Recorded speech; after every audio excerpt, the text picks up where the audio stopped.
हल्की सी बरसात को अपने चेहरे पे झेलते गाड़ी चलाते हुए उसने कहा, सच यार, क्या रिसेप्शन था। हाँ ना, उस दुल्हन का ड्रेस देखा, 70,000 का था। होगा भी, पर दुल्हन से ज्यादा उसकी माँ सज धज के आई थी। बहुत खर्चा हुआ होगा ना। जिंदगी में शादी भी एक ही बार होती है। हाँ यार। रात के करीब 10:30-11 बजे एक टू व्हीलर शहर के बीच सामान्य स्पीड पर आगे बढ़ रही थी। दोनों गाड़ी पे बातें करने में मग्न थे। बड़े शहरों में वैसे दिन क्या रात क्या सब समान होता है, इसलिए रास्ते में थोड़ी बहुत ट्रैफिक थी। और तभी उनकी गाड़ी एक सुनसान सड़क पर आई। खुशबू, जरा गाड़ी रोकना। क्या हुआ? प्लीज रोकना यार, एक काम याद आ गया। खुशबू ने स्पीड कम करते हुए रास्ते के बाजू में गाड़ी रोक दी। मनीषा गाड़ी से नीचे उतर गई। सिर्फ 5 मिनट, पापा की दवाई लेनी है। खुशबू ने पीछे देखा तो कुछ ही दूरी पर, यानी कि लगभग 50 कदमों की दूरी पर एक मेडिकल स्टोर था। मेडिकल के बाहर थोड़ी भीड़ थी, क्योंकि आसपास का कोई और मेडिकल खुला नहीं था। तो खुशबू को यह समझ आया कि थोड़ी देर हो जाएगी, तो उसने अपने विनती भरी स्वर में कहा, हाँ, पर थोड़ा जल्दी, वरना घर वाले गुस्सा होंगे। पहले ही बहुत देर हो गई है और ये रास्ता भी थोड़ा डरावना है। डर? और तुझे? तू कब से डरने लगी खुशबू? हंसते हुए मनीषा ने कहा, और वो मेडिकल की ओर जाने लगी। खुशबू की नजर अब आजू बाजू घूमने लगी। उसकी बाईं ओर 8-10 फीट की ही दूरी पर एक विशाल इमली का पेड़ था, और उसी के पीछे 15-20 फीट ऊंची पत्थर की एक दीवार थी। अपने आजू बाजू देखते हुए खुशबू खुद से ही बुदबुदाई, मुझे नहीं लगता डर, पर अंधेरा भी बहुत है ना। डर तो लगेगा। तभी एक भारी सी आवाज आई और वो चौंक गई। पर उसी पल अपने आप को संभालते हुए उसने पीछे मुड़ के देखा।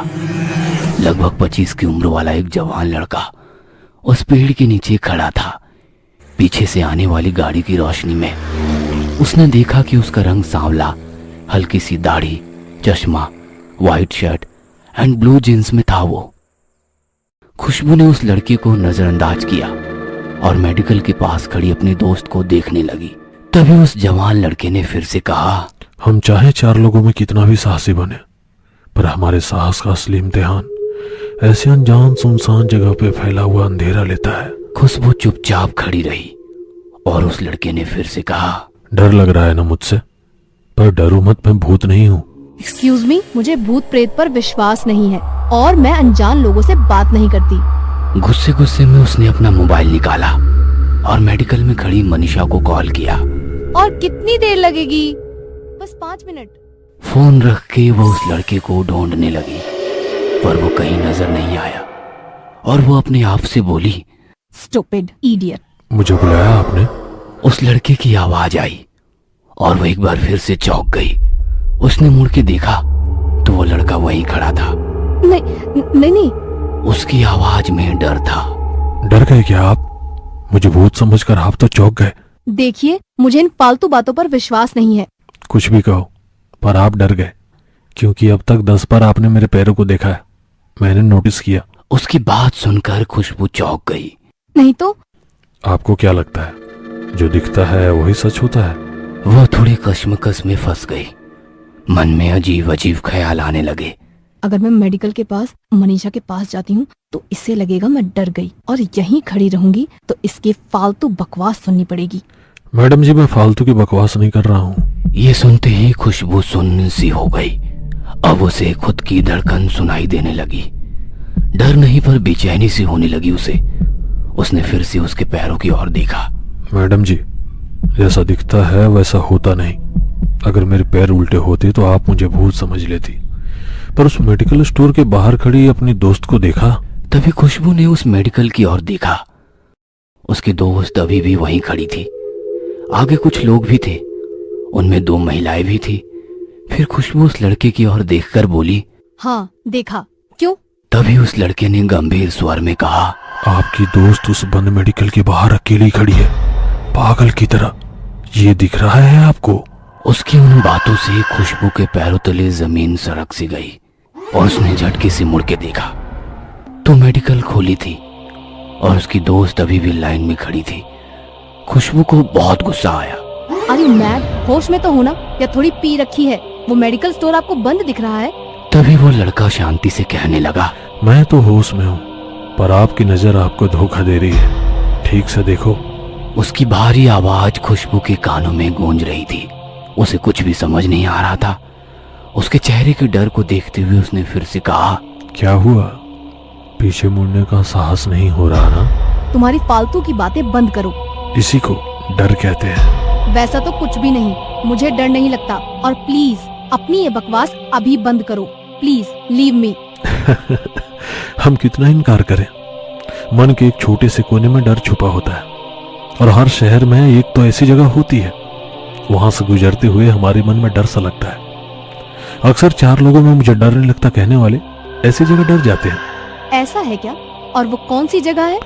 कोई ऐसी इमारत जो कई सालों से निर्मनुष्य हो, या शहर के बाहर कोई शमशान भूमि, सरकारी अस्पताल की पीछे वाली दीवार, या अस्पताल का पोस्टमार्टम रूम जहां मरे हुए शरीर की चीर फाड़ होती है।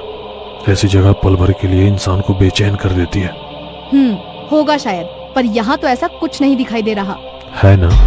अपनी भौहें ऊंची करते हुए उसने कहा। क्या? उसकी प्रशात्मक नजर को देखते हुए उस लड़के की नजर इमली के पेड़ के पीछे पत्थर की उस दीवार पर आकर रुकी। अपनी शांत और गंभीर आवाज में उसने कहा, ये सरकारी अस्पताल की पीछे वाली दीवार है, और इस दीवार के बराबर पीछे एक रूम है, पोस्टमार्टम रूम, जहां अभी किसी शरीर की चीर फाड़। बस।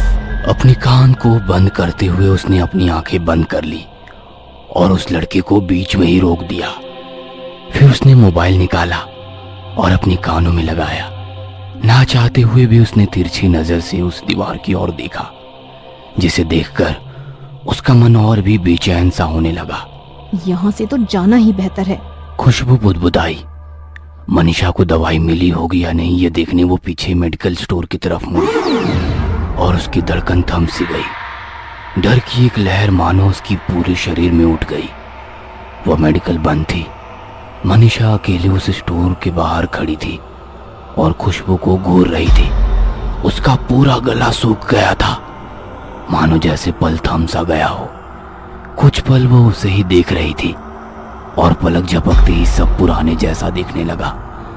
मेडिकल स्टोर खुला था और मनीषा उस स्टोर वाले के साथ कुछ बातें कर रही थी। खुशबू ने गर्दन घुमाई और उस लड़के को देखने लगी तो वो कहीं नजर ही नहीं आया। अभी भी उसका दिल जोर जोर से धड़क रहा था। इमली के पेड़ के पीछे वाली दीवार पर आकर रुकी हुई उसकी नजर उसे डर का एहसास दे रही थी। और अचानक कुत्ते के भौंकने से वो एक बार और चौंक गई। उसने कुत्तों की आवाज की ओर देखा। हड्डियों का ढांचा, हल्के भूरे रंग के बाल और पीछे की टांग से लंगड़ाते हुए वो कुत्ता जोर जोर से भौंक रहा था। खुशबू ने अपनी बेचैनी भरी नजरों से उस कुत्ते की ओर देखा और वो कुत्ता अपनी पूरी शक्ति लगाकर उस इमली के पेड़ की ओर देखकर भौंक रहा था। उसे देखकर उस कुत्ते के साथ आसपास के सारे कुत्ते भी भौंकने लगे। ये सब नजारा देख वो और डर गई।